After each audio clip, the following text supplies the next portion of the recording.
والله على ما أقول شهيد بأن هاد الوصفات كاملين عن تجربة وعن تجربة عن طولة العمر ديال ولادي كاملين. وقلت علاش لا، جاب الله هاد الوقت ديال الشتاء وما كايناش وهاد الجو مريض والوليدات تيمرضوا وتا حنا بروسنا راه حنا فينا اللي مريض.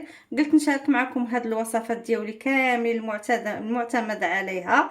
نتمنى يعجبكم ونتمنى يجيب لكم الله الشفاء بهم. انا اقسم بالله لا تنداوي بهم وليداتي، والله يشافيني ويشافيكم ويشافي وليدات المسلمين اجمعين. هنا غنبداو على بركه الله. غادي نديرو كاسرون ديالنا فيها جهد كاس ونص تاع الماء. الجهد اللي غيطيب لينا راس ديال الثومه. هنا عندي راس تاع الثومه بالجلوف ديالو. الا كانت الثومه الحمراء بزاف يكون حسن. انا هذه اللي متوفره عندي.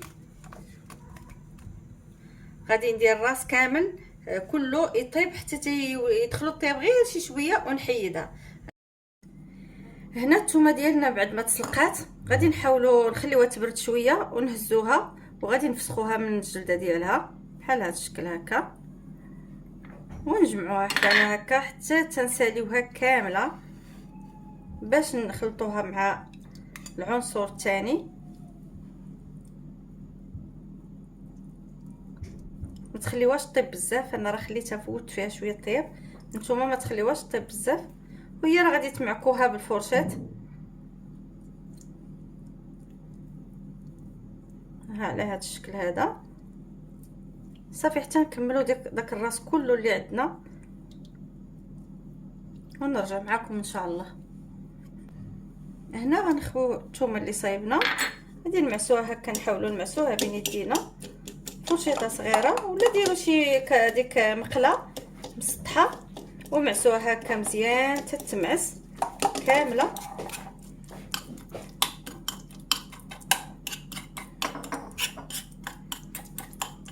تتولي هكا تعطينا واحد البوماد ديال الثومه منسجم باش مني الدراري، انا نهضر على الدراري الصغار هما اللي تيبداو يتعيفوا في هذا الشيء، باش مني يبداو ياكلوها ما تجيهمش حتى شي حاجه معكلاهم في لسانهم ويبداو يتقياو ولا شي حاجه. هنا العنصر الثاني اللي غنزيد هو الزيت البلديه. الزيت البلديه الدواء المفضل. حاولوا ديروا كاس تاع الزيت البلديه في هاد الثومه هذه وتبقى لكم. انا هكا من غير تخلطوها وردوها فوق النار. هي كتطلق فوق النار وانتم كتحركوا باش ما تلصقش كاع في الكاسرونه ديالكم. ونزيدكم واحد الحاجه بالنسبه للدراري الصغيورين، انا هذوك هما علاش كنحماق. ملي تسخن وتحطوها حتى تبرد شي شويه غادي تحاولوا ديروا هكا بين يديكم، ديروا الزيت هكا وتكمدوا وتمدوها في يديكم. تقويو بزاف، انا ما عندي دابا لا لمن غنكمل. تقويو الزيت في يديكم بزاف، فيها ثومه وفيها زيت، وتشدوا لوليداتكم الصدر ديالهم من القدام ومن اللور ومن تحت البيطان. تحاولوا تشدوا لهم صدرهم كامل والجبهه ديالهم وتصمطوهم بالصماط وتلبسوهم وتخليوهم غادي يعرقوا مزيان. انا راه كي يكونوا على سميتو، راه انا هادشي باش كبرت وليداتي بالزيت البلديه والثومه والحامض وسكينجبير والعسل ابار الدواء ديال الفرماسيان، ولكن هادو معتمد عليهم زعما باش كبرونا والدينا وباش كبرنا وليداتنا. واخا هاد الجيل دابا راه ما تيبغيش هاد الشيء، ولكني بزز منهم. هنا هانتوما بديتو كتسمعوا هذا الصوت ديال الزيت بحال كتقلى. صافي تنخليوها تزيد غير 30 ثانيه ملي تبدا تقلى هكا ونحبسوا. هنا صافي راه واجده لينا الزيت والثومه واجده، ما نخليوهاش تحرق.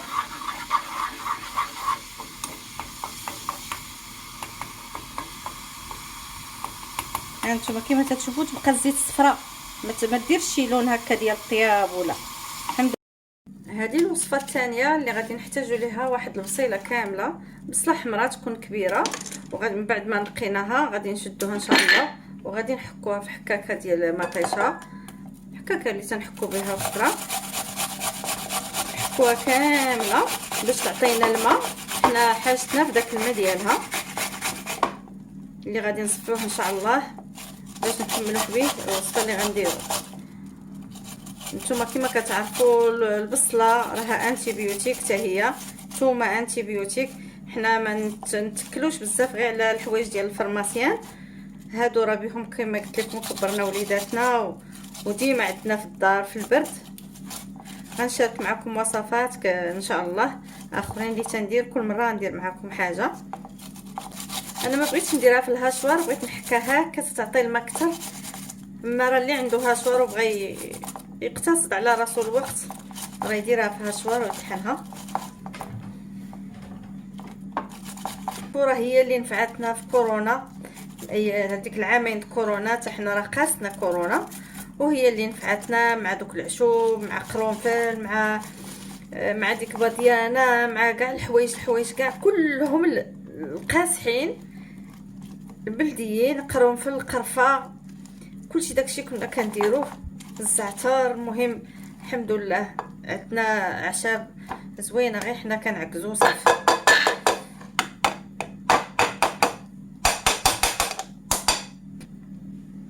هنا تنحاولوا نخويو البصله هكا،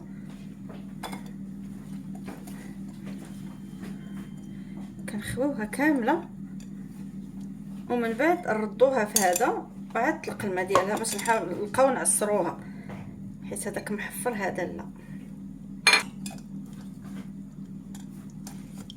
بقاو تبركوا عليها هكا مزيان باش تطلق ديك الماء ديالها اللي غادي نحاولوا نستعملوه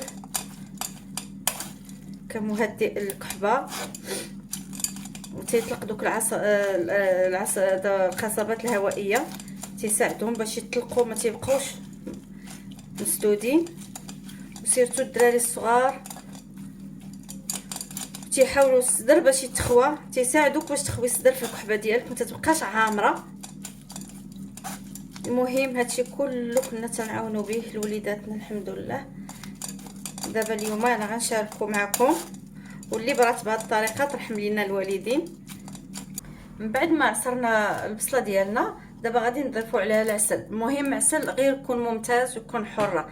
انا عندي هذا العسل ديال الزقوم غادي نخلط به، عندي هذا وعندي هذا كحل ديال واحد الدوله ديال مالي، غادي نخلط بهم بجوج، غادي نخلط قرعه بهذا وقرعه بهذا في هذه البصله هذه. المهم نتوما العسل اللي توفر عندكم غير يكون عسل طبيعي ويكون عسل مزيان ماشي ديال السكر ولا هذا. غادي ندير ان شاء الله 3 د العواشق حتى ل4،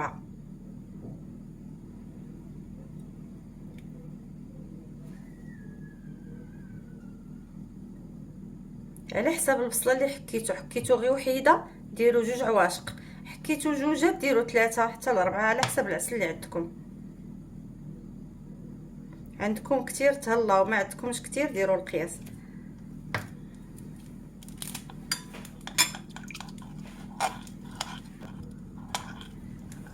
قد ما قوي علاش قلت لكم ديروا العسل مزيان، حيت العسل راكم كما تتعرفوا كيرفع المناعه ويحارب الجراثيم اللي تتكون عندنا في الصدر، مع دابا لا غريب والجو خاصر والجو مريض، يعني ينفع. والبصله راها انتيبيوتيك، يعني الانسان غادي تكون عنده واحد القدره للشفاء بهاد المواد هادو زوينين وطبيعيين.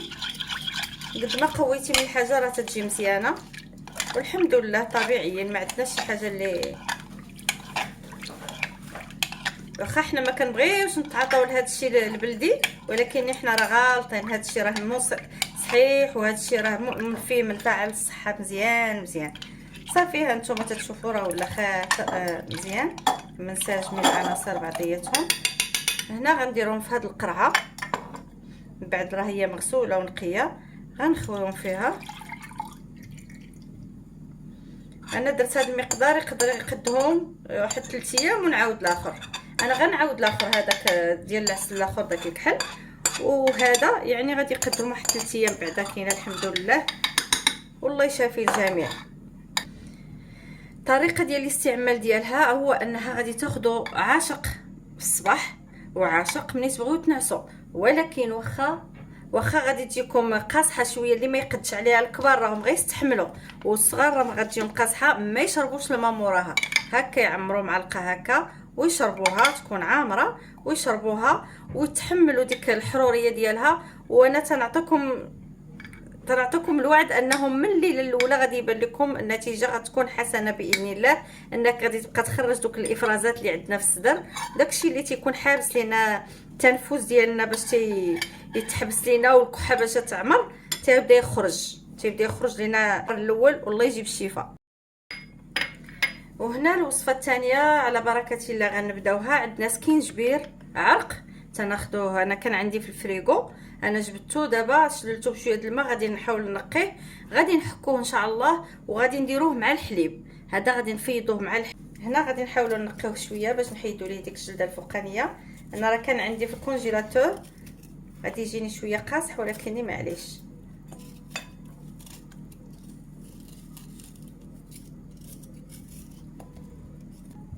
هنا غنشدو سكينجبير وغنحكوه في واحد الحكاكه رقيقه هكا. نطلع شويه بيجامه.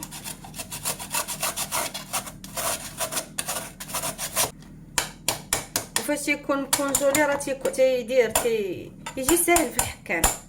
ما الغرفه هنا واخا حنت واخا شفتوني حكيت بزاف، غادي نخليوه جهد معلقه صغيره، واللي تيقدر يستحملو راه يدير معلقه كبيره ماشي مشكل. انا ها القياس اللي غنخلي.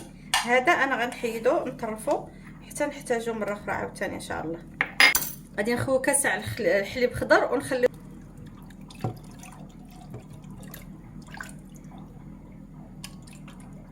صافي. هذا المقياس هذا الله يجعل البركه راه كافي. هذا غادي يشربوا مول الدار، ضربوا البرد على طلق لاكليم في الطوموبيل، وكان اخرج منها هو يعطيه البرد مع 5:30 الصباح، جا مخنوق. هذه الغليه الثانيه صافي، غنردوه للغليه الثالثه صافي، وغادي نعمرو به كاس. هذا راه مقدار ديال كاس في الليل يتشرب ويمشي بنادم ينعس، راه ان شاء الله غادي يكون سبب ديال الشفاء باذن الله. ودعوا معنا حتى حنايا يعطينا الله الصحه والسلامه، الله يشافي الجميع. هذه الوصفه الثالثه حاجتنا فيها 2 حامضات 3 الحامضات. الحمد لله الحامض راه موجود دابا وهذا وقته اللي غادي نعصروها وناخذوا الماء ديالها، وغادي نخلطوه مع العسل الحره. العسل الحره هذا العسل اللي عندكم ماشي بالضروري، وخلطوه مع نصر. هادو بعدا تنشوف شحال عطاوني. بسم الله تبارك الله، فيه الماء كثير هذا الحامض، الله يرحمنا برحمته، الله يعطينا شي رويه اخرى ان شاء الله تكون من فيها المنفعه، حيت هذا وقت الحامض خصو يكون عامر بالماء. تحيد علينا حتى هذا المرض وهذا الكوارث اللي واقع دابا في الجو. انا والله تيبقاو فيا الدراري الصغار ملي تيتخنقوا ويبداو يكحوا، هذوك مساكن اللي كيبقاو فيا بزاف. اما حتى الكبير راه تيعرف شنو فيه وشنو فيه سخانه فيه كحه فيه حلاقم، الصغيورين اللي كيبقاو فيا بزاف. هنا هذا هو العصير ديال الليمون الحامض اللي عصرنا، غادي نديرو فيه معلقه ديال العسل.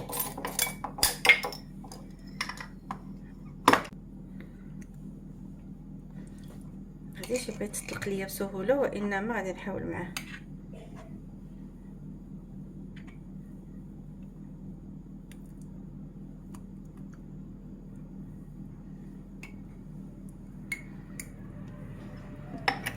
هنا غادي نحاولوا معاه نطلقوه، هذا غيجيني شويه صعيب حيت قاصح. وهنا كما تتشوفوا ها هو داب ولا عطى واحد اللون قهوي، حيت كان عندي في الثلاجه داكشي علاش كان قاصح شويه. هنا المهم هذا راه مزيان للحلاق، مزيان للحلق، مزيان للكحه، مزيان كاع داك المهم ما يخص الحلق. وهذا الوقت هذا وهاد لاكريب هذا راه كله صالح ليها. الانسان ملي يشربو الا فيه الحلقم ولا فيه ديك الحكه ديال الحلق يبقى يغرغر فيه، يدير عاشق فمو هكا ولا معلقه كما نقولوا، ويبقى يغرغر فيه، يطلعها ويهبطها يطلعها ويهبطها في الحلق ديالو عادي سرتها، باش داك ليفي ديالو يخدم له في الحلق ديالو، ما تبقاش ديك الكحه وداك داك الحكان وداك الشيء. المهم هذا راه انتيبيوتيك دوريجين ديال الوالدين. وان شاء الله دابا هادو هما الوصفات ديالي كاملين اللي درت معكم الليله. نتمنى يعجبوكم، ونتمنى ان شاء الله يجيب الشفاء لوليداتنا ووليداتكم وليدات المسلمين اجمعين. وإلا عجبوكم راني عندي وصفات اخرين ان شاء الله كاينين، درتهم ومتعوده كنديرهم وتيجيبوا نتيجه باذن الله. قولوها لي في لي كومونتير، على الراس والعين مرحبا بكم، نديرهم معكم بحال كنديرهم لوليداتي، ما عنديش مشكل. ان شاء الله الله يجيب الشفاء لوليداتنا ووليداتكم وليدات المسلمين. والسلام عليكم ورحمة الله.